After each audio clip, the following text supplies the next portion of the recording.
What's up guys? Welcome to AnimeKouhai. If you'd like to help me out, please hit the like button and subscribe to my channel. Hey, lady. I don't know who you are, but if I were you, I wouldn't pick a fight with this many individuals. Although we may not appear particularly fancy, we are members of the Mixed Corps, the Empire's strongest force. It's hilarious how the weak claim to be the greatest, don't you think? If it kept morale high, I was willing to overlook it, but perhaps we ought to have stopped permitting it at the division level. What? The statements made by Velgrund belonged to a person at the top of society, one who was far superior to all other military officers in terms of authority. Even the most inexperienced candidates had more than enough information to recognize a threat. Vice Commander Zero was not an exception. When he learned that the intruder was alone, he sent himself over to investigate. After hearing the following reports, he quickened his pace toward the scene. Velgrund was now in front of him. Marshal. Although he had never seen the Marshal's face, he could tell from the overwhelming presence she exuded that she was the same as the one sitting on the other side of the curtain. Oh, so there are also some of you who are smarter? Good. I was instructed not to kill everyone, but rather to have a good time until Kondo and the others arrived. The tragedy started with these remarks. Gazel was experiencing a miserable day. It was frustrating enough that the conflict was still dragging on. Jane's account also gave him the feeling that his stomach was about to burst. What on earth had happened to Rimuru to make those serving him into true demon lords? He sighed heavily. The term, true demon lords, was somewhat misleading. Demon lord was a title, not a type of creature, and it actually referred to a lord who had control over monsters in a specific region. A monster who has awakened and evolved into that condition is what the true demon lord described. They presented a threat that would fall into the disaster class on the higher end but not qualify as a calamity. Not that there are sufficient upper and lower classifications of disaster class threats, thought Gazel.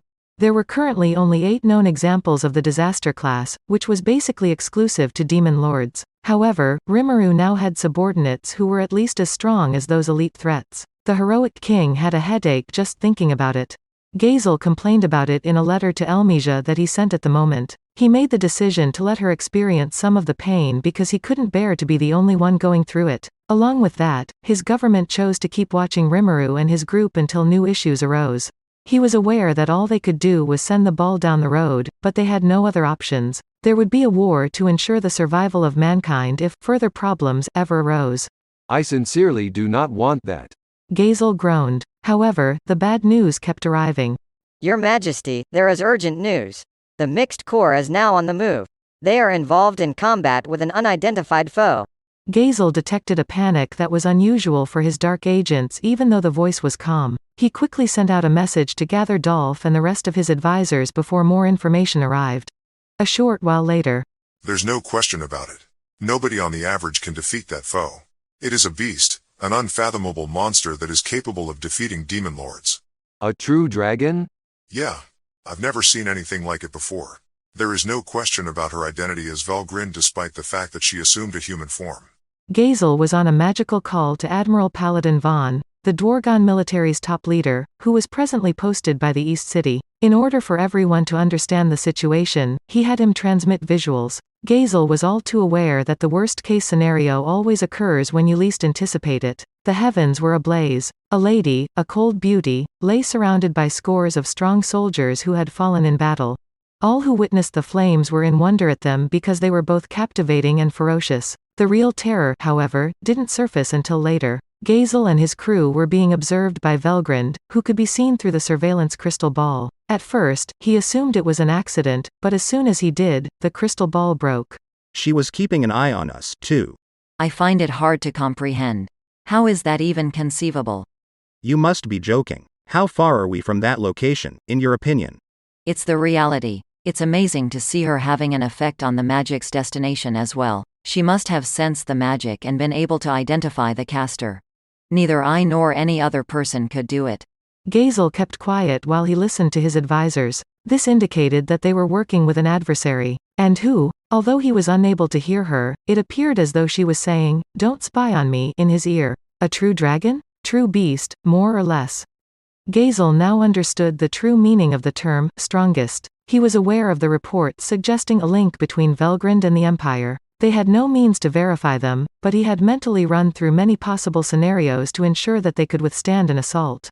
Gazel, however, now understood it was all a dream. At this time, it was unknown why the Empire had ordered Velgrin to travel. Gazel pondered for a long time, but he was unable to comprehend what Emperor Rudra was considering. He had only one option. I'm joining the fight as well. Your Majesty, it's too unsafe. Dolph yelled. But there is no other option. Jane retorted. Leaving Vaughn right now won't help save Dwargon at all. Dolph, you two will need to get ready. Dolph's ability to respond was limited. He was not going to simply allow Vaughn to pass away, and he now understood that reprimanding Gazel would not alter the course of events. I'll get ready to leave as quickly as I can. Dolph declared. Very good. Gazel nodded solemnly and shut his eyes. They faced a mountain of labor. They would have to inform all of their allies and issue orders on what to do with the remaining local residents. If Gazel and his troops prevailed, that would be fantastic, but what would happen if they were defeated? Nowhere else was available for people to flee to and only one option for survival, becoming an emperor's vassal. Gazel couldn't afford to lose if he wanted to prevent the collapse of the nation of Dwargon. I suspect that our entire force won't fit in the East City. While the rest of the army advances on the ground, I'll let the old guard take charge. Jane, take care of that for me. Very well, but King Gazel, what do you plan to do? I'm going ahead. Don't anticipate a seat at the table if you arrive late. Gazel displayed a confident grin as he pretended to be a powerful king to allay everyone's fears. It was necessary to mobilize the troops as soon as possible, but Gazel's group wasn't going to wait. The only company for the king would be Dolph and his Pegasus Knights. Gazel had a thought as he was flying through the sky. Is this the reason Rimuru granted his subordinates such power? So they could survive the war? If that's the case, I'd have to say he's still naive. When he grasped the truth, he laughed as he remembered his former training partner who couldn't let go of his principles. He was unable to contain his grin. My lord, is something wrong? No, just a fleeting thought. Please pardon me. Of all times, I found myself thinking about Rimuru right now. I began to question if everything would turn out okay this time as well. Gazel made jokes. He believed he was being overly optimistic, but it was the exact reverse. Indeed. Likewise, Dolph grinned. The same thing happened to Charybdis. Lord Rimuru occasionally has a mind-boggling ability. The relationship he had with the demon lord Milam astounded me. Well, if you're going to talk about that, you should also talk about how hard it has been for me to keep an eye on him. It's getting annoying when people assume that everything I tell them is a falsehood. Even though Henrietta typically kept her lips shut, she occasionally displayed some sass. Dolph and Gazel were shocked, and they couldn't help it. Sorry. I'll make an effort not to do that in the future. Even you, Henrietta, have some qualms about your work, eh? Obviously, I do. Henrietta, speak to Rimuru straight in that situation. I'm having problems, too. Rimuru's actions are just so bizarre, but I still believe you guys. When I heard Jane's account, I seriously doubted her sanity. That report was outrageous. Since I typically report events, I took pleasure in watching this time. Henrietta's sarcasm elicited laughs from Gazel and Dolph. The sound of reverberating laughter filled the sky. I also want to make a note of something. Additionally, I had complained in a letter to His Majesty Rimuru. You did, then. Gazel glanced ahead while nodding. His uneasiness had vanished. Gazel flew towards the battleground while exuding the confidence of a true champion. A little trip back in time. The sun was already very high in the sky the morning after Elmesia and I had our little drinking party. Sir Rimuru, you're up early, aren't you? I apologize. When Shuna smiles, she is incredibly spooky. I made the choice to apologize before she could. I put a lot of effort into regaining those pleasures, so I don't see why I should be yelled at for getting drunk and then taking a short nap. She looked at me, sighing, and inquired. So did you come to a conclusion? About what?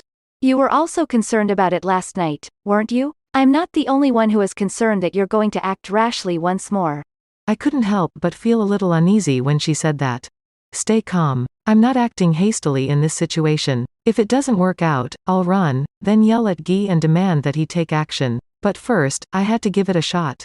Hey, we'll work it out, alright? As always, I'll be safe with it.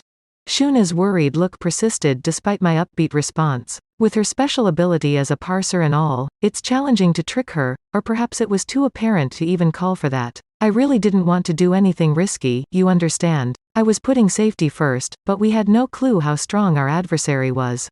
Whatever way you cut it, Lieutenant Kondo, Velgrund, and Emperor Rudra were formidable adversaries. It might not be possible for me to win. Who knows, I might even perish there and then. Even Raphael did not have a solution this time as I tried to come up with methods to prevent that outcome. But if we're unsure, we'll just go ahead. My only option was to unleash all of my war power on the situation while minimizing the threat.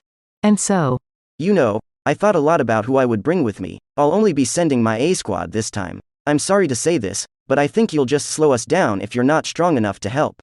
Good, thanks. My brother has been boasting all morning about his upcoming trip with you. I guess my ideas were clear from the beginning. Shuna's smile seemed to suggest that she comprehended everything, but I hadn't told anyone about my conversation with Guy since I had been engaged to Elmija since the previous morning. I returned the smile after understanding that I had never misled her. She then delivered her report to me in her normal, unforced voice. Laplace, that dubious little thief, crept in here last night. He claimed to have a message for you, but since he didn't give us any notice, we've kept him waiting until now. That was a rather abrupt change of topic. But to me, it didn't seem like anything particularly significant. If there had been a true catastrophe, Gadra or another person would have called. Most likely a message from Yuki, but what could it contain?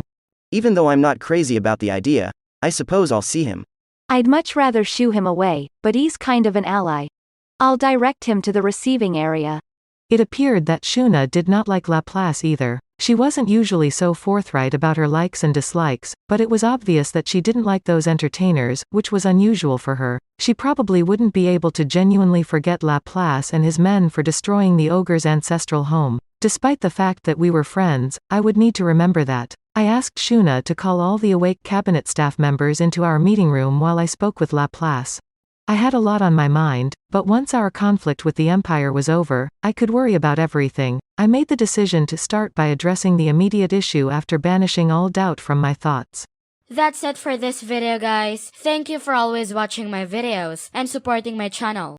Shout out to the new members of AnimeKouhai supporters: Mark Charlie Els, Hansel Ortega, Yellow Wally, Efrain Hernandez, Luga Gaming WTF, William Locke, Jordan Mersha, Wagging Tails, Jay Magsino, Paul DeGrassi.